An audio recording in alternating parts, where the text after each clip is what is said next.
Hello, my name is Jeff Messier. I'm a professor of electrical and computer engineering in the Schulich School of Engineering at the University of Calgary.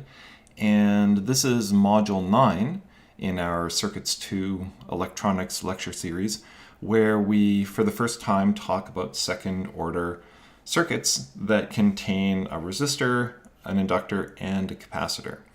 The reason why we call these second-order circuits is because when we define the differential equation that governs current and voltage in the circuit, we'll find that for the first time that differential equation contains a double derivative. And we are going to handle this entirely using Laplace analysis in this module. And we need to therefore understand how double derivatives are represented in the Laplace domain. And if you'll recall, the first derivative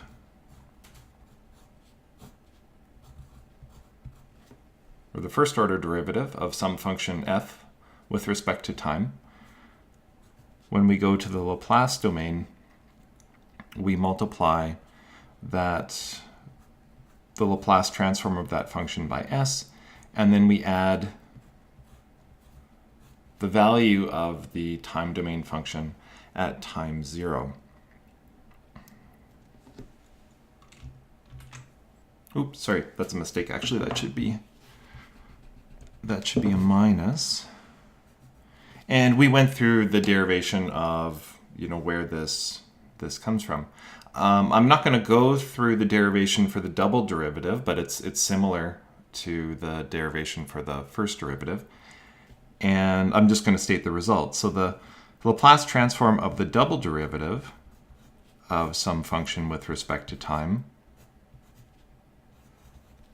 is just s squared times the Laplace transform of that time domain function minus s times the value of the function at time 0 minus the value of the derivative, the first derivative, or the first order derivative of that time domain function at time 0. And I'll talk about how, in the particular case of this circuit, we figure out this, this first derivative quantity. But this is the property that we're going to be using. And so if we go back to, if we go to take a look at our circuit, we're basically going to, determine the voltage transfer function for this system. So we have our input voltage, VI, our output voltage across the capacitor, VO. We could have really defined our output voltage across any element. We could have defined it across the inductor or the resistor for that matter, but in this particular case we're just going to do it across the capacitor. And of course the voltage transfer function is the output voltage as in the Laplace domain divided by the input voltage in the Laplace domain. And so we're going to figure that out by first writing the differential equation that governs the input and output voltages, and then convert that into the Laplace domain. So let's define the voltage across the resistor as VR of t. Whoops. Should be a minus. The voltage across the inductor is VL of t. And the voltage across the capacitor is Vout. And so using Kirchhoff's voltage law, oops, KVL, not KLV, we know that the input voltage, VI of t, has to be equal to the sum of VR of t, VL of t, and VO of t. And so if you recall, when we were working on these system transfer functions for our first order RC and RL circuits, our objective was basically to express this equation only in terms of the input and the output voltages, and then that would allow us to take the ratio and find the voltage transfer function. And we're basically going to do the same thing here. So we know that, for example, the voltage across the inductor is equal to the inductance times the derivative of the current, where we just define current as the current flowing through this loop. We know that the voltage across the resistor, thanks to Ohm's law, is just resistance times the current. And then VO of t is just, we just leave that alone because it's already what we want. So we've now expressed our differential equation in terms of current. It would be nice to replace this current with, or it would be nice to express the current in terms of the output voltage. And we can do that because we know that the current flowing through a capacitor is equal to capacitance times the derivative of the voltage across the capacitor, which in this case is VO. So if I take this equation and I substitute it in for into the two places where we have current, we have LC times the double derivative of our output voltage. So this is where the second order part comes from. So we've got a second derivative in our equation now. We've got RC times the derivative of the output voltage. And then we've just got the output voltage. Okay, so we've kind of accomplished our mission. We've got now the input voltage expressed in terms of only the output voltage, except we've got a single and a double derivative here, so we have to be able to handle that. But in order to make this easier, we're now going to convert into the Laplace domain. So we're going to take the Laplace transform of all this.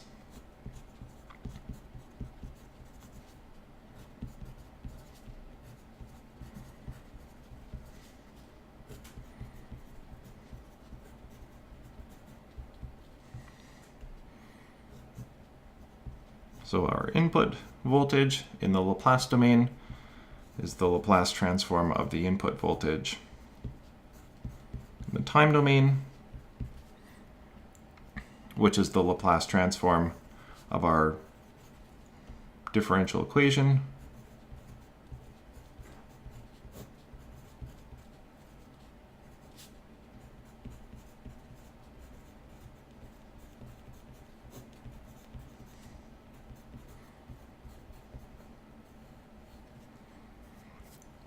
and then using the linearity property and the property of derivatives up here, we can write this equation in terms of LC times the double derivative of the output voltage, which is just S squared times V naught, the Laplace transform of V naught, minus S times the output voltage at time 0 minus the output, excuse me, the first derivative of the output voltage at time 0. We then have RC times the first derivative of the output voltage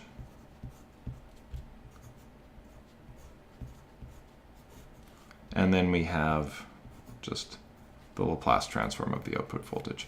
And of course, we've used the linearity property to go from this equation to this one.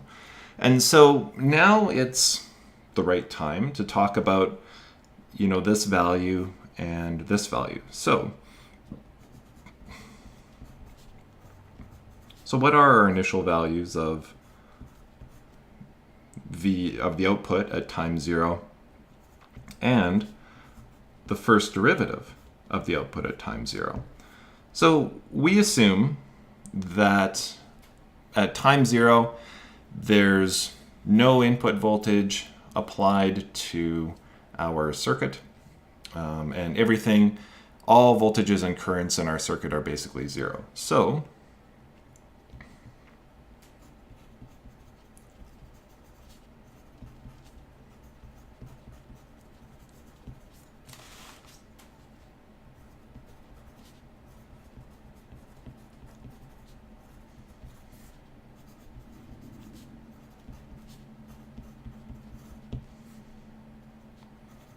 So obviously, the output voltage at time 0 is equal to 0. And this is consistent with what we've assumed for our first order RC and RL circuits all the way along. But what about this derivative? What about this first derivative of the output voltage? Well, we basically need to come up with an equation that gives us the first derivative for the output voltage. And it just so happens that we have one. And it's this equation right up here. So we know, therefore, that the derivative of the output voltage at time 0 is equal to 1 over C times the current through our circuit at time 0. But we've already said that all voltages and currents at time 0 are equal to 0, and so we know that this is equal to 0. Therefore, our first derivative at time 0 is also equal to 0. So basically, in our equation, this term, and this term all go to 0. And it allows us, if I can jam this in at the bottom, to write the Laplace transform of our input voltage is just equal to LC S squared times the Laplace transform of the output voltage plus RC times S times the output voltage plus the output voltage. Okay, so this, hopefully you can see that reasonably well. So this is the equation that we're going to be working with. And then we're just, because every term in this equation either is multiplied by the input voltage or the output voltage, it's easy for us to take the ratio of the output to the input and determine our voltage transfer function. So this is our voltage transfer function. And we manipulate this a little bit to get this into what's a little bit more of a standard form. So what I'm going to do is I'm going to take out the LC, and so I'm going to express this as 1 over LC times S squared plus R over L times S plus 1 over LC. And this term right here we refer to as the characteristic equation of the circuit.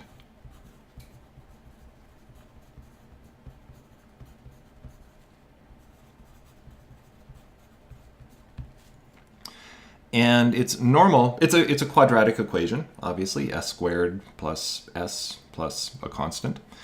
And since it's a quadratic equation, what we're going to do next is we're going to solve for the roots of the quadratic equation. And it turns out that these roots are very, very important. In fact, these roots are going to lead us to categorizing or characterizing the behavior of this circuit using 3 different sort of scenarios or categories, if you like. So if we express this as the roots, or express this equation in terms of its roots, we have 1 over S minus the first root, R1, times S minus the second root, R2. Hopefully you can see that. That's R2. And we can solve for this, we can solve for these roots using just the standard solution for the quadratic equation. So here's our, so this is the, hopefully, I'm certainly the familiar form of this solution. So we have ax squared plus bx plus c is equal to x minus r1 times x minus r2. If we set this all equal to 0, the solution for r1 and 2 is minus b plus or minus root b squared minus 4ac over 2a, and I'm sure everyone's seen that solution before. And so what I want to do is just basically take this characteristic equation up here. So a is equal to 1, b is equal to r over l, c is equal to 1 over lc, and just solve our circuit.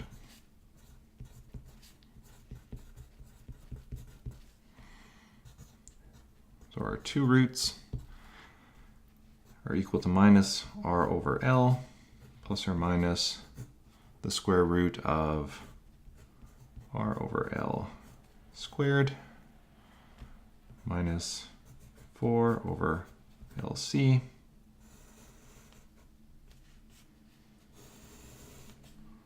over 2. What I'm going to do next is I'm going to take this 2 and I'll divide the r over L by it. And I'm also going to take the 2 and bring it inside the square root sign. So it's going to turn into 4 when it goes into the square root sign. So we have minus r over 2L plus or minus 1 over 4 r over L squared minus 4, I'll be a little more standard here, 1 over 4 times 4 over LC. So these two 4's are going to cancel. I'm going to bring this 4 inside the squared sign, so it's going to turn into a 2. And we get 1 over r over 2L plus or minus r over 2L squared minus 1 over LC. And so the interesting thing about putting the equation in this form is that we have an r over 2L outside the square root sign. We have one inside the square root sign. And so we will usually write the equation in a slightly more compact form, introducing a little bit of new notation. So I'm going to write this as minus alpha plus or minus alpha squared minus omega naught squared, where alpha is equal to r over 2L and omega naught is equal to 1 over the square root of LC. And this omega naught term is known as the resonance frequency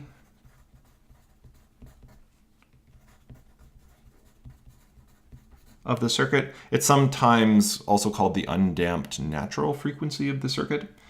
And this alpha is called the Neper frequency. But we often, it's not super necessary to think of alpha in terms of, to think of alpha as a frequency. But we do, as you're going to see later on, definitely take advantage of thinking of omega naught as a frequency, because it's actually, later on we're going to use, we're going to actually design an oscillator using this RLC circuit. And this omega naught is basically going to be the frequency of oscillation of our oscillator. Okay, so obviously on our previous notes, actually on this page, so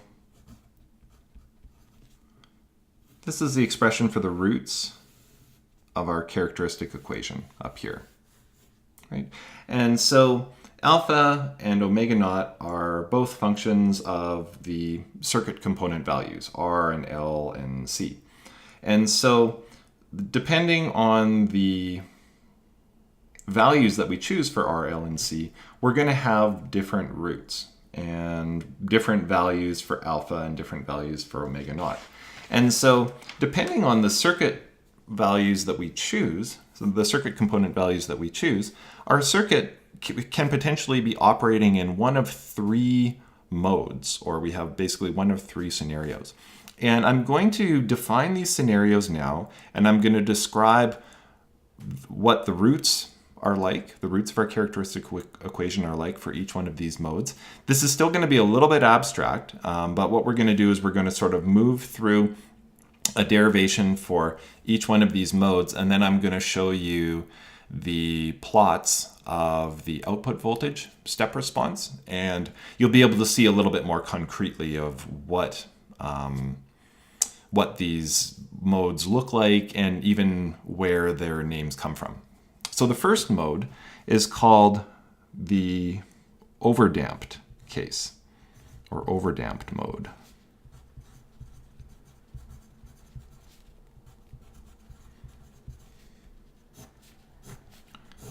Wherein we have our circuit behaves in an overdamped fashion or functions in the overdamped mode when our capacitor value is greater than 4L over R squared. And when the capacitor value satisfies this condition, we have alpha less than, our alpha value is greater than our omega value, and R1 and R2 are real numbers and distinct. That means that they're not equal. R1 and R2 are not equal to each other. Why did I make the point of saying that they're real numbers? Aren't they always real numbers? In this case, they're not actually, because if we look back at our equation here, as long as alpha is greater than omega, this difference is positive and we're all good. Our roots are real.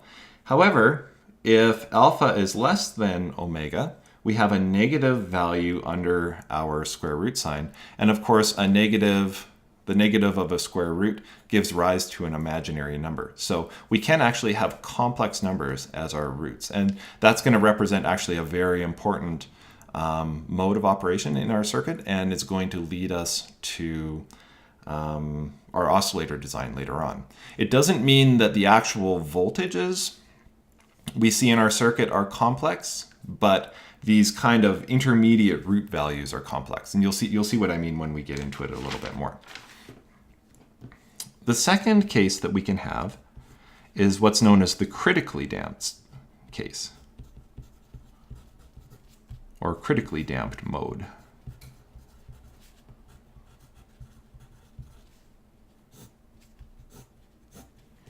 And this is when our capacitor is exactly equal to 4 times L over R squared.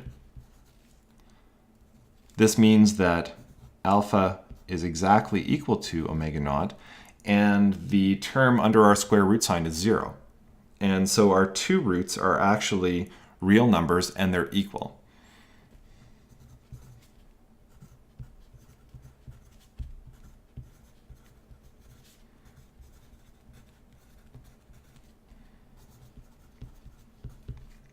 The third case is the underdamped mode of operation.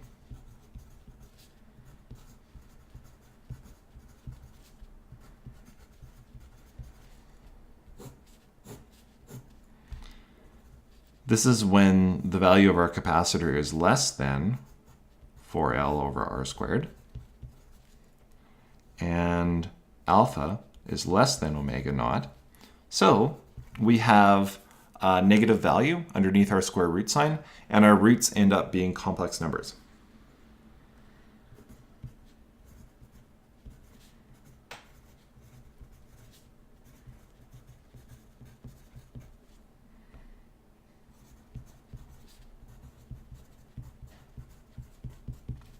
So R1 and R2 are complex numbers, and they're also distinct. So that means they're not equal.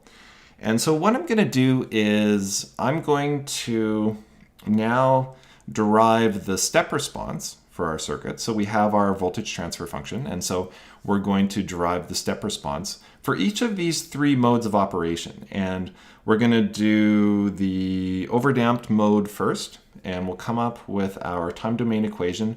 Then I'll show you a plot of it, and we'll be able to see actually what's going on in this circuit in a kind of a more concrete way. And then we're going to do critically damped, and then we're going to do the underdamped case. And when we get to the underdamped case, we'll talk about this kind of this funniness with the complex numbers and why they end up not really making our lives too terribly difficult in the end. So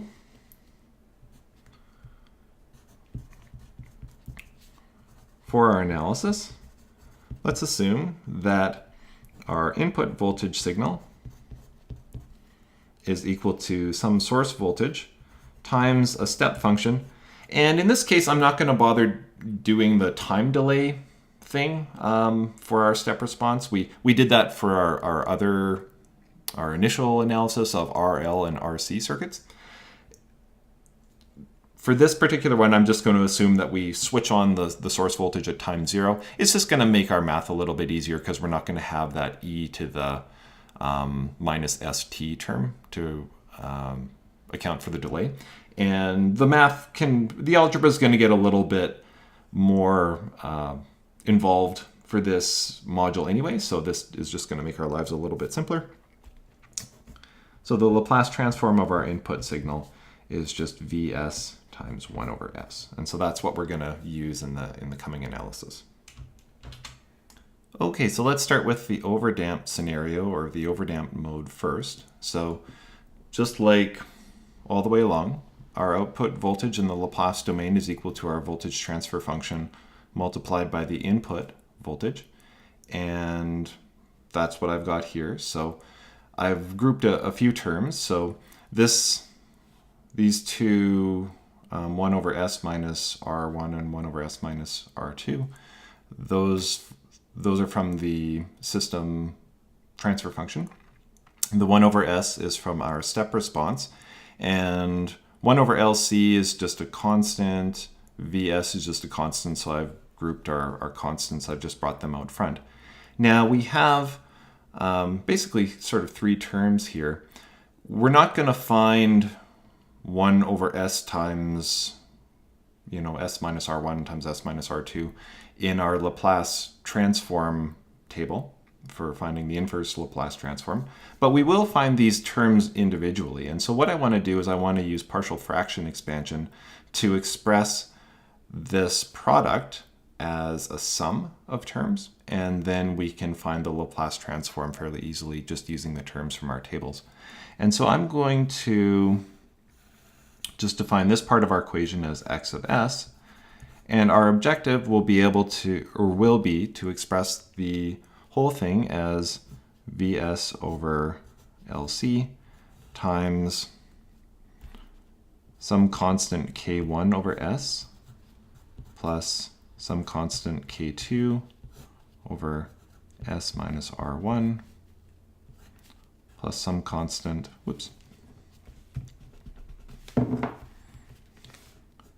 k3 times s minus r2.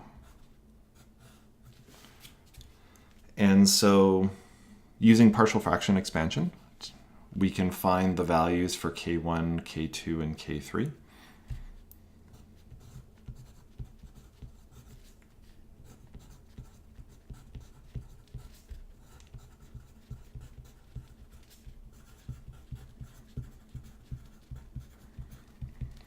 So k1 is just equal to our denominator s multiplied by our original function x of s. Oops. Be more careful with my writing there. Evaluated at s equal to 0. And so the s will cancel this term. When we set s equal to 0, we have 1 over minus r1 times 1 over minus r2. The two minuses turn into a plus, and we have 1 over r1 times r2. k2 is equal to s minus r1 multiplied by x of s, evaluated at s is equal to r1. So s minus r1 will cancel this term, and then we substitute r1 for 1 over s and for the s over there, and we get 1 over r1 times r1 minus r2, right? Because r1 went in there, and then we have the minus r2.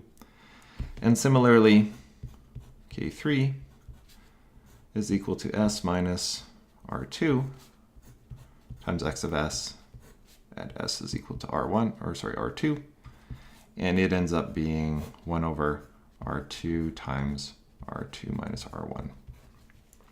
Okay, and so we now have these values because we know what our roots are, and I'm just going to take the inverse Laplace transform of this equation. I'm not going to express K1, K2, and K3 in terms of R, L, and C. We're going to actually use MATLAB to do that calculation. We could express it in terms of R and L and C, but it would just be a lot of, a page or so of algebra that we don't really need to do.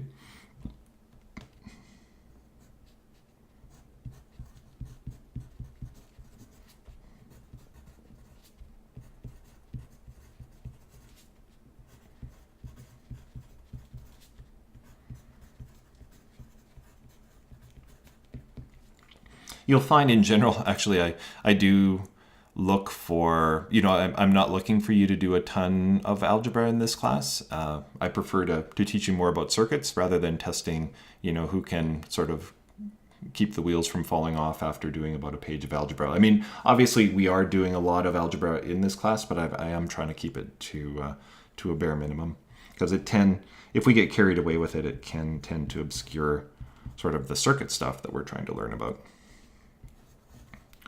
So I want to take the inverse Laplace transform of our equation, and I'm going to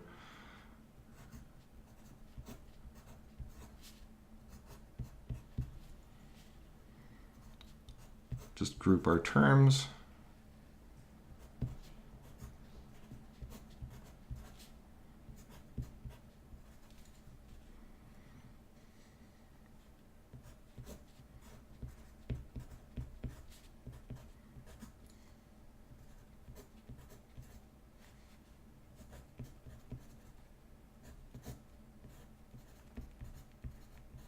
Hopefully that's not getting too jammed in there, but so we have Vs over LC times K1 times 1 over S, which is just this first term.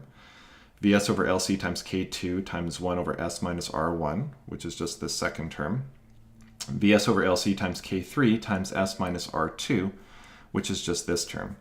We have 1 over S in our Laplace transform table. When we take the inverse transform of 1 over S, we just get a step function.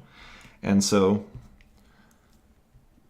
when we take the inverse Laplace transform of 1 over S minus R1, it's a step function times an exponential. Same thing over here. And so we have Vs over LC times K1 times U of t. Right, so that's the inverse of the first term plus Vs over LC times K2 e to the R1 of t times U of t plus Vs over LC K3 e to the R2 of t U of t. Right, and so by now I'm sort of taking it for granted that you understand the linearity property of the Laplace transform, and also that you can sort of look in the Laplace transform table and fish out, this term and see how we go from here to here. So now what I'd like to do is talk about, physically what's going on with this equation. What do all these terms look like? And it's kind of hard to see that from the current form of the equation, because we've got these kind of mystery k values. We're not sure even if these are positive or negative. And, we've got an exponential here. We're not sure, is this a decaying exponential? Is it growing? What's going on? So what we're going to do is I'm actually going to switch over to MATLAB, where I have implemented this equation and plugged in some specific values for L's and C's, and then we'll take a look at the equation in there, look at these constants, talk about them, and also plot the equation to see what it looks like. Okay, so here's our MATLAB script, and you'll be able to download this script and look at it yourself. the script starts out by specifying that our source voltage is equal to 3 volts. This t variable represents the time of, over which we're going to be looking at our equation. So we're going to go up in 10 nanosecond steps. We're going to go from 0 to 0.6 milliseconds. And we're going to start out with our overdamped response. I'm going to assume an inductance value of 1 millihenry, a resistance of 100 ohms, a capacitance value of 1 microfarad. And so the next few lines are just the MATLAB implementation of the exact equations that we just derived. So we know that this alpha term is equal to r over 2 times L. We know that omega naught is equal to 1 over the square root of L times C. These are the solutions for our roots. Minus alpha plus the square root of alpha squared minus omega naught squared, and minus the square root term. That's just the general solution for the quadratic equation that we just derived as well. Here's our values for K1, K2, and K3. Also exactly the same that we just derived. And here is our output voltage. So this is our output voltage. I've got it called over because this is the overdamped case. We've got our constants, Vs divided by L times C, multiplied by K1, K2 times our exponential times time, or to the our exponential where the argument is our first root times time, plus K3 times the exponential. Where did the step function go? Well, because our time variable starts at 0 and goes only for positive time, I was able to leave the step function out because we're looking only at the range of time where the step function is equal to 1. And then I'm going to plot the output voltage. So I'm just going to run our script here. And this is the result. So our output voltage starts at 0 and then kind of exponentially grows to the final steady state voltage of 3 volts. So this really looks familiar, right? Like this is very much the step response of the RLC circuit that we look like, or at least it seems similar. So, but we've got a few more terms in here. So let's take a look at the particular values in our equation. So I use the keyboard command to stop or pause the execution of the MATLAB script at this point. And so let's first of all look at our roots, R1 and R2. So we said in our discussion of the overdamped case that roots 1 and 2 are real and distinct. So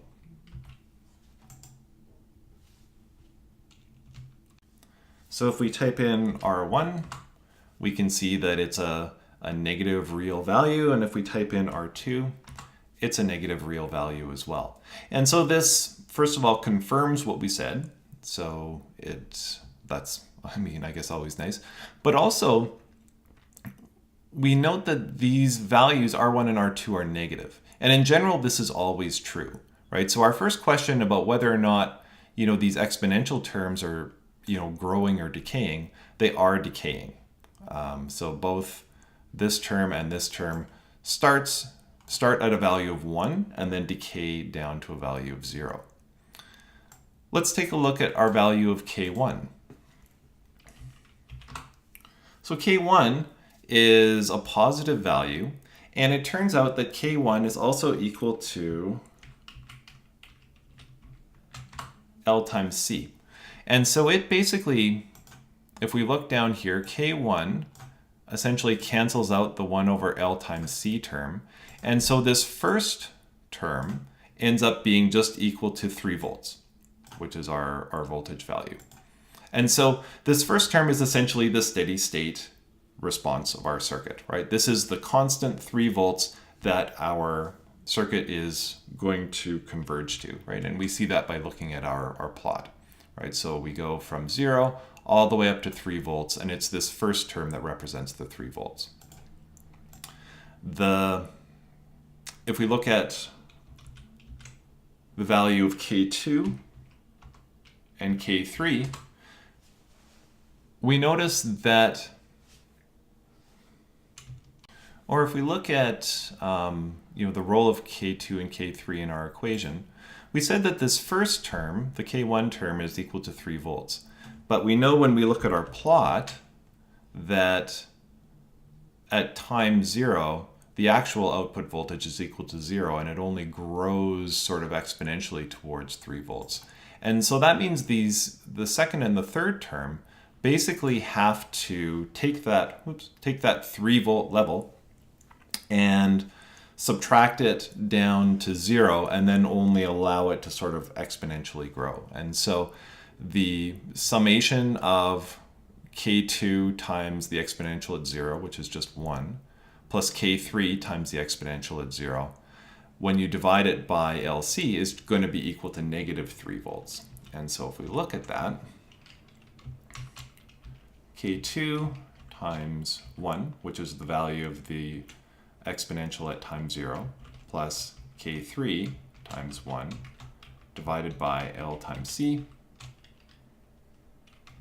times Vs is equal to minus 3, right? So at time 0, it's these two terms, and these are the transient terms, these two terms that force our value down to 0, and then as the transient terms gradually decay, the value grows up to positive 3 volts. So hopefully you're seeing some familiar things here, right? We've got a steady state term, we've got a transient term, and it's, only kind of obvious which is which when we get into MATLAB and we sort of look at, the values for these constants. But in general, all of our observations here are true. So in general, this first term is always the steady state response, and the second and the third term represent the transient response. Okay, so now let's consider the critically damped case. So just a reminder, we're critically damped when alpha and omega naught are equal to each other. So the term underneath the square root sign is 0. And both of our roots are equal to each other. They're real. And they're equal to minus alpha. So to determine our output voltage, we multiply our transfer function by the input. And this is the term that we get. So our input was, again, 1 over s. And now we have 1 over s plus alpha squared, right? Because before we had s minus r1 and s minus r2. But r1 is equal to minus alpha and r2 is equal to minus alpha. So that's why we have 1 over s plus alpha squared. So when you have 1 over s plus alpha squared and you do the partial fraction expansion, this 1 over s plus alpha squared actually expands into two terms. One is s plus alpha squared and the other one is s plus alpha. And we have our constants k1, k2, and k3 that we need to solve for. So when you've got this kind of repeating root, where you have s plus alpha squared and then s plus alpha, solving for k1 and k2 using the sort of the standard partial fraction expansion method, where you multiply by, let's say s, and then you set s equal to 0, that doesn't work exactly the way that it used to. There is an adaptation, and there is a modification of the method to handle this case, but it's a little tricky. So instead, we're going to use a slightly different approach. This is called the algebraic method of partial fraction expansion.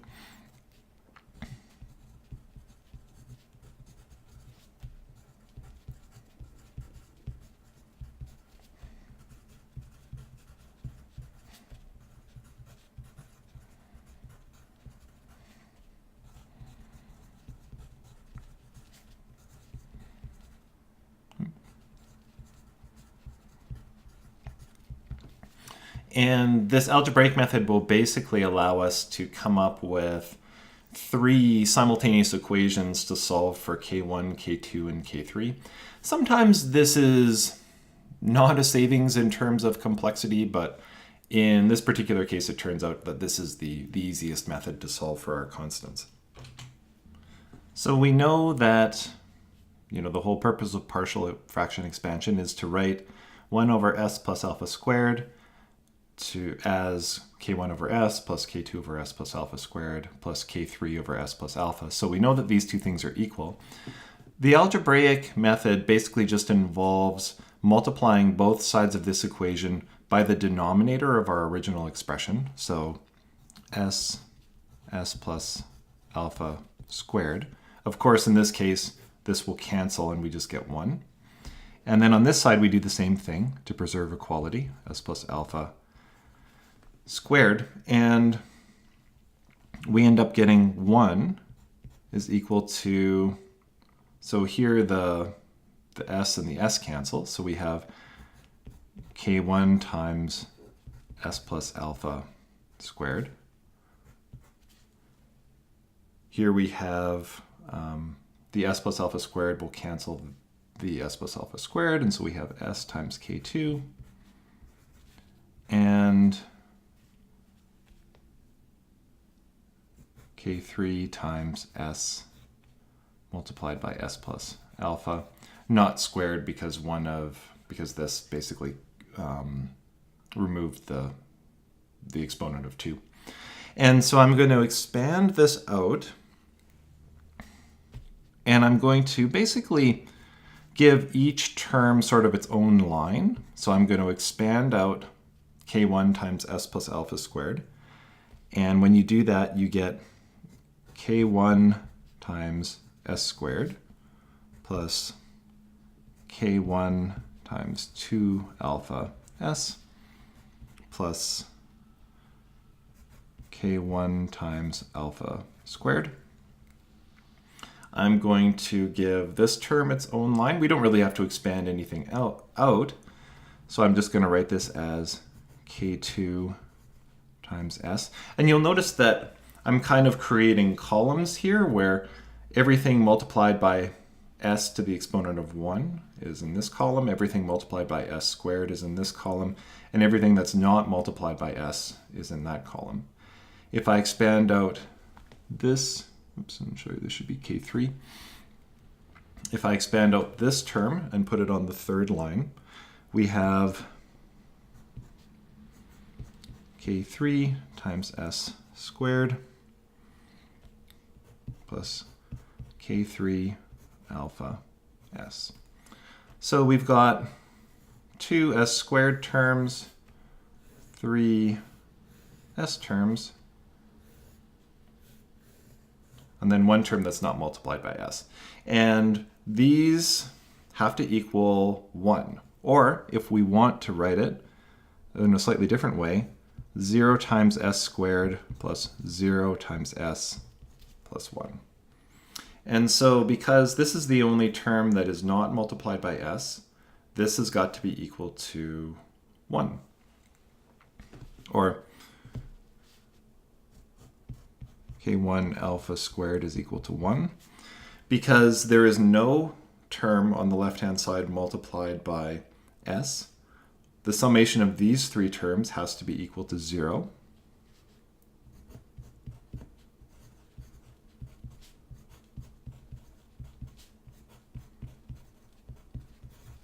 And because there's no term on the left-hand side that's multiplied by s squared, the summation of these two terms, or these coefficients, has to be equal to 0.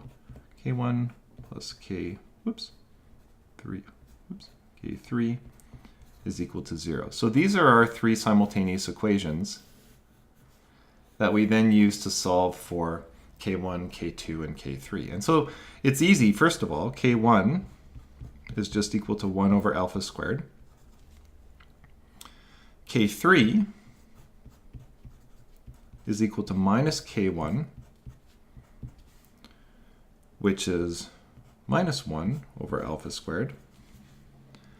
And k2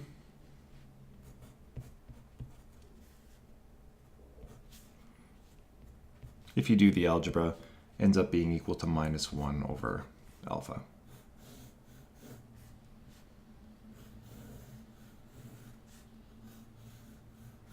So those are our constants using the algebraic partial fraction expansion method. So now we're ready to take the inverse transform.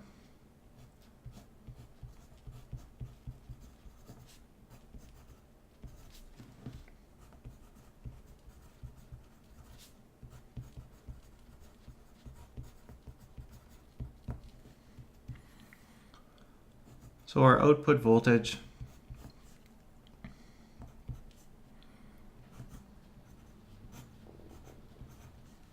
is equal to our constant multiplied by the inverse Laplace transform of k1 times 1 over s plus k2 times 1 over s, oops,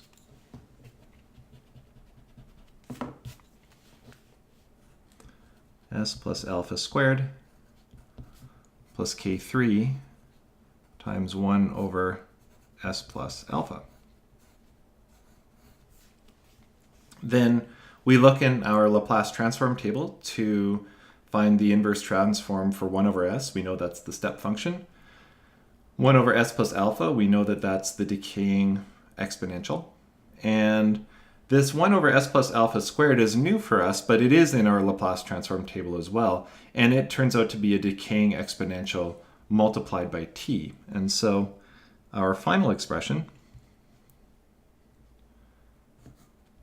Vs over LC times K1 times the step function, which is that first term, plus Vs over LC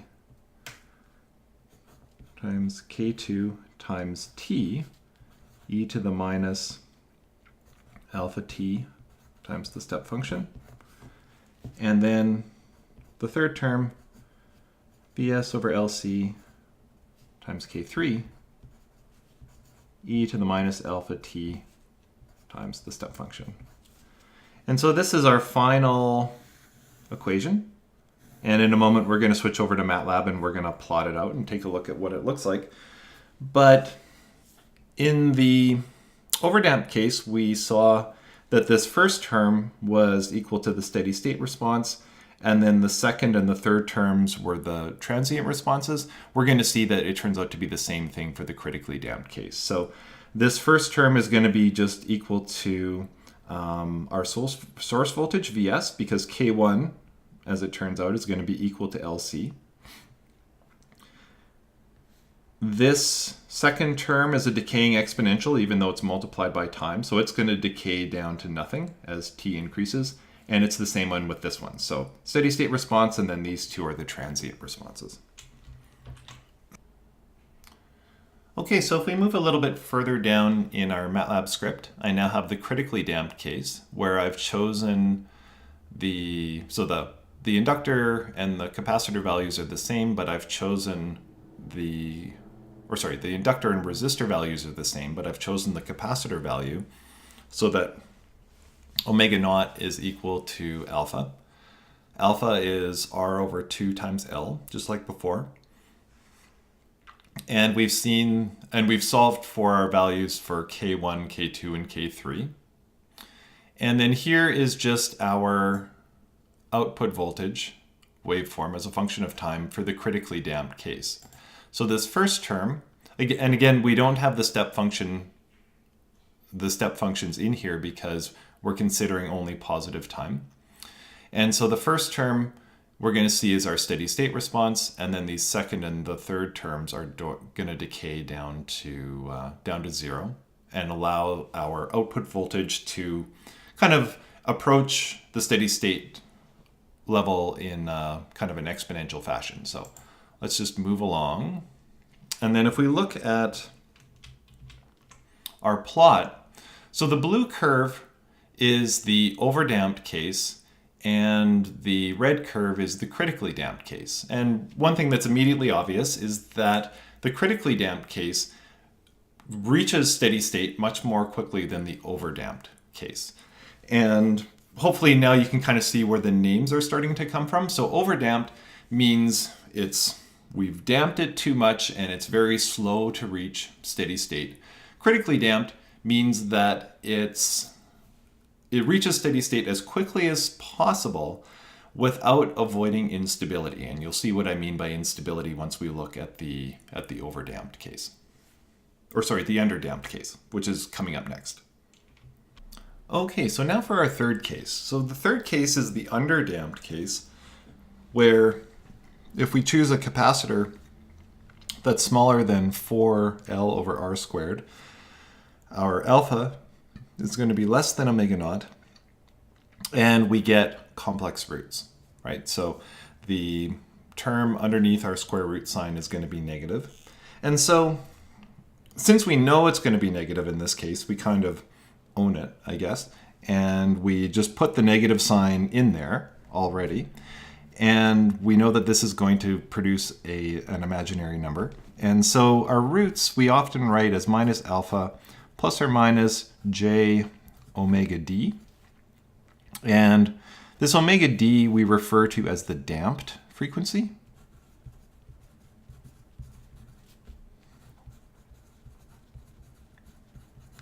And we know that omega d, just from this equation, is equal to the square root of omega naught squared minus alpha squared. And this is going to be important later on when we look at oscillator design in the next module. So in a way, this is kind of an unusual case because we've got complex roots, but we can actually save ourselves a little bit of work when it comes to determining the output voltage response. So even though our roots are complex, they're still distinct, right? They're different, they're not equal. And so we can actually use the same output voltage expression for the underdamped case we can use the same output voltage expression that we found for the overdamped case here for the underdamped case. So let's be specific about that.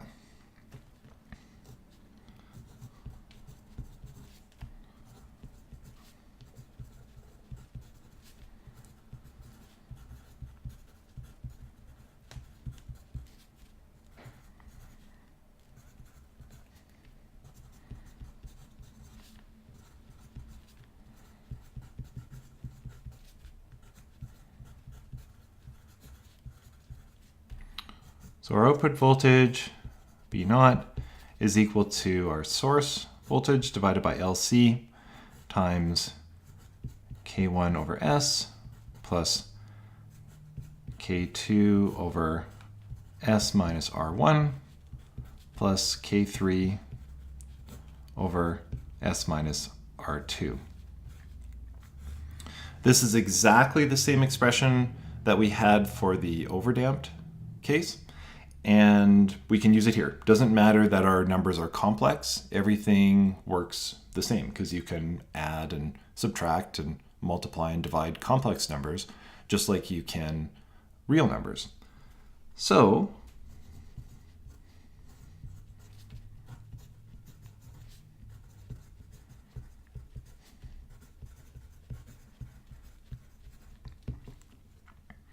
our time domain response is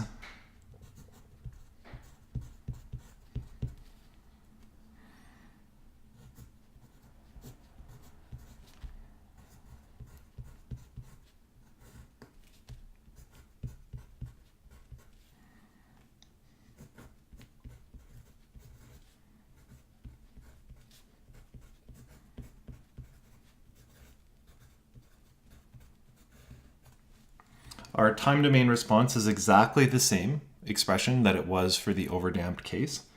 And just, straight from the overdamped results, we know that K1 is equal to 1 over R1 times R2.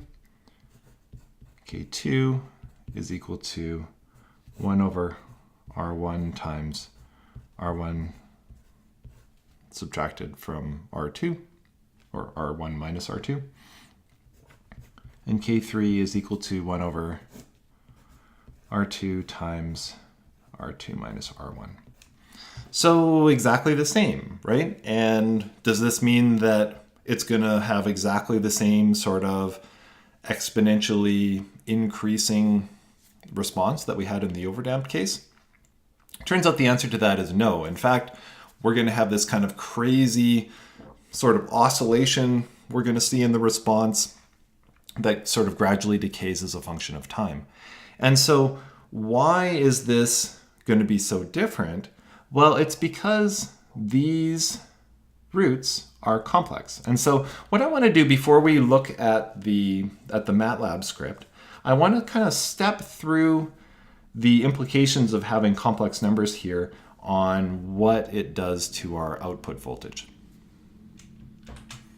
Okay, to help us dig into this a little bit further, let's assume some specific component values. So a 1 millihenry inductor, a 100 ohm resistor, and a 23.529 nanofarad capacitor. So this is not a standard capacitor value at all.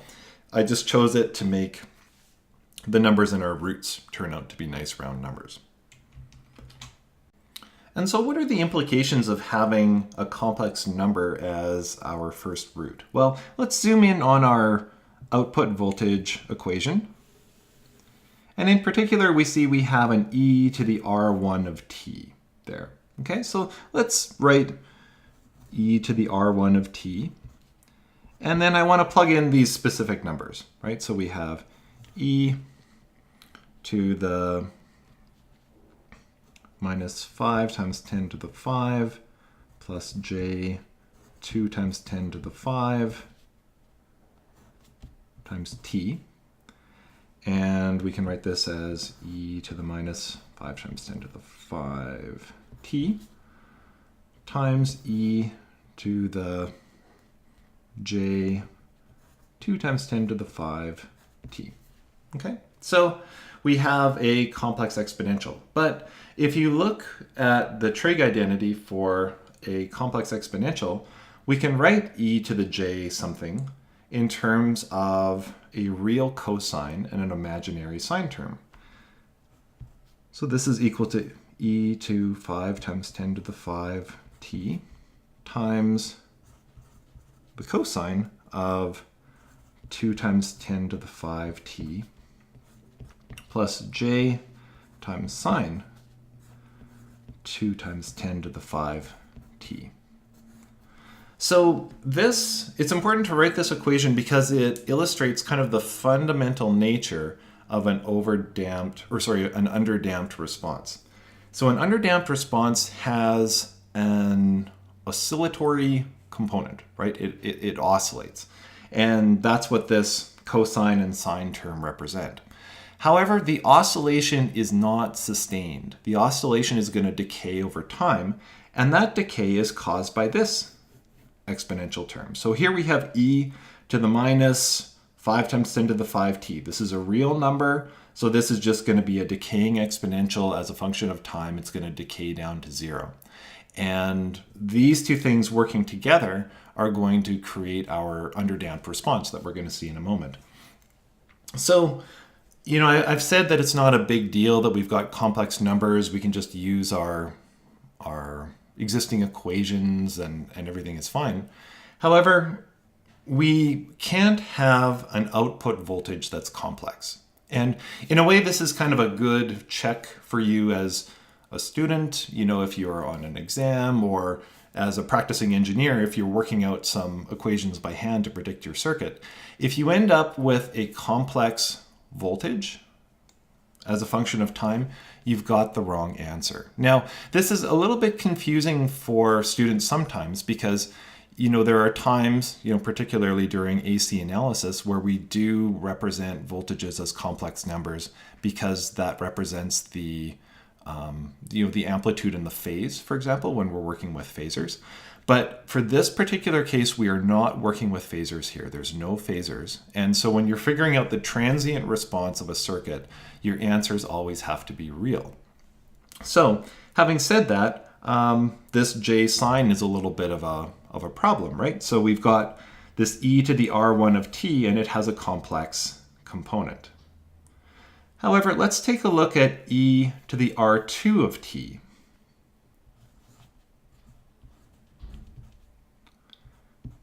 So if we write out e to the r2 of t, it's e to the 5 times 10 to the 5t, because it has the same real, r2 has the same real component as r1.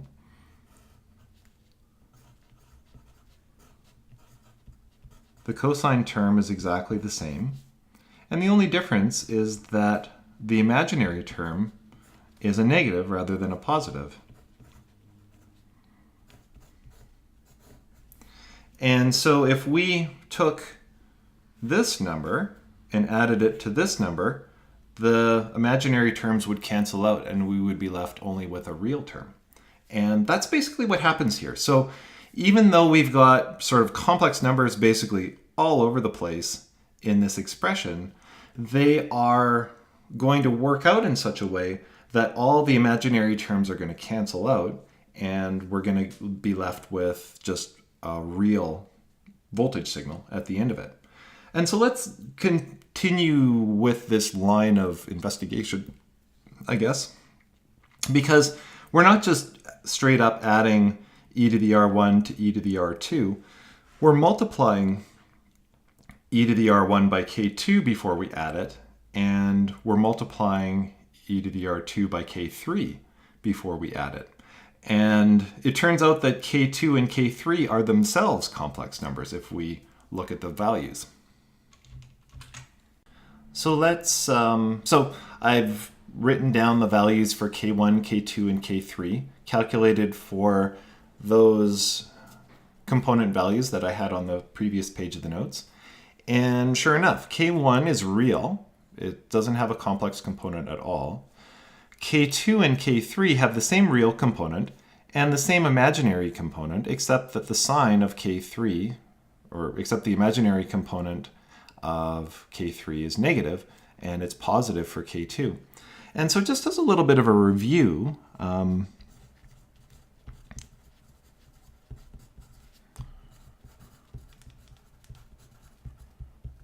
remember that the conjugate operator, or the conjugation operation, I guess maybe, is something that we can do with a complex number. So let's say we've got a complex number z, which has a real component x and an imaginary component y. If we take the complex conjugate of z, we typically write the complex conjugate operator as kind of a little star exponent kind of thing.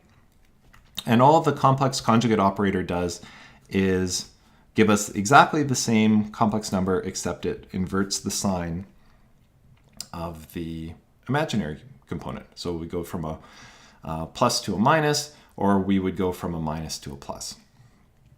And so if you take a complex number and add it to its conjugate, you always get a real number as a result.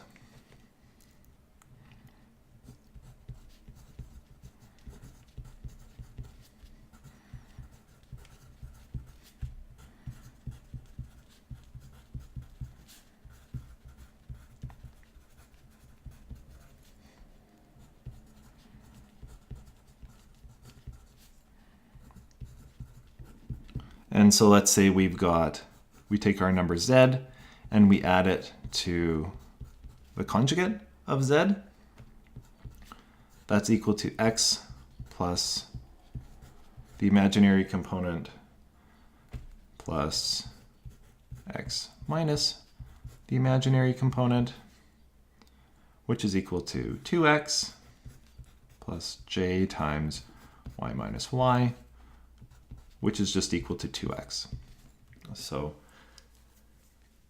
adding a complex number to its conjugate always gives you a real value. And basically that's what we've got happening in our output voltage expression for the underdamped case. We've got, so our output voltage,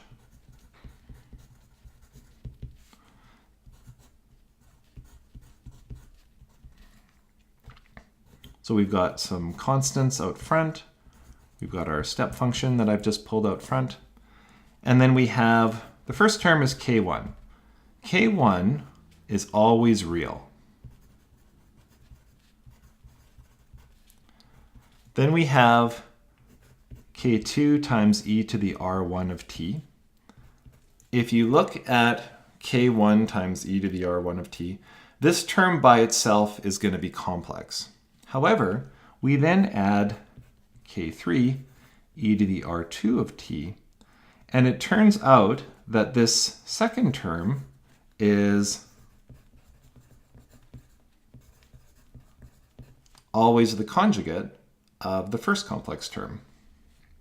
So it's always equal to k2 e to the r1 of t conjugate.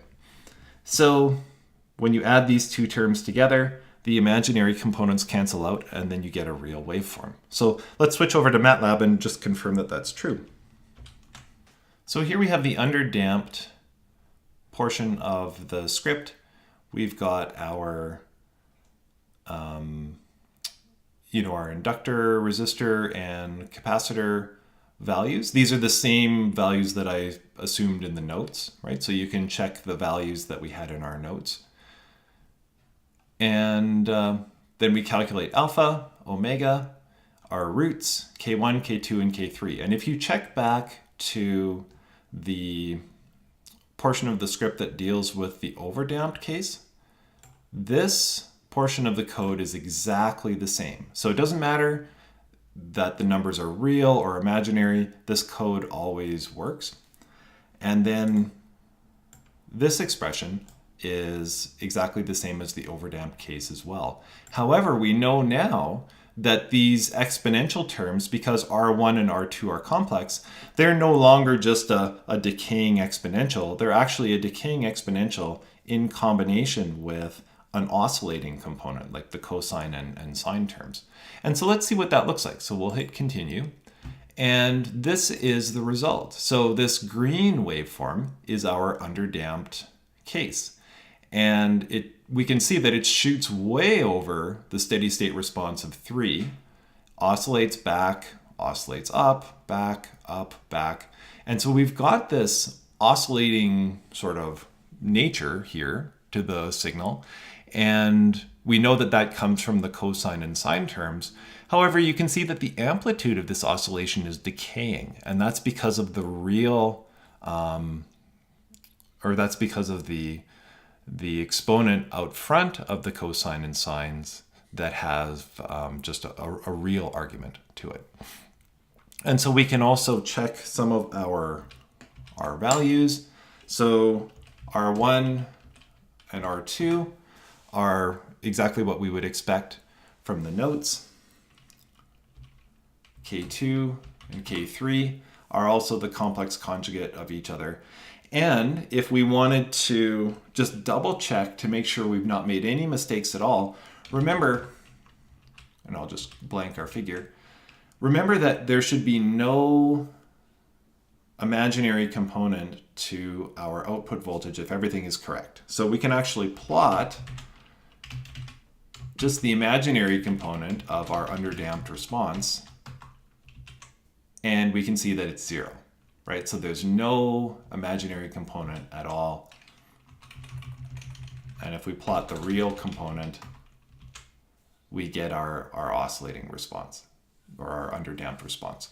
And so I'd really encourage you to play around with the MATLAB script, because in addition to teaching you about, second order circuits and the step response of a second order circuit, I hope what I've also done is shown you how we can kind of use MATLAB as a tool to save us a little bit of algebra, right? It is possible, and some instructors and textbooks will teach you a method for going all the way through the algebra to express things in terms of L's and C's, and even to go further to express things as an actual equation that is just has a real component and has no imaginary component.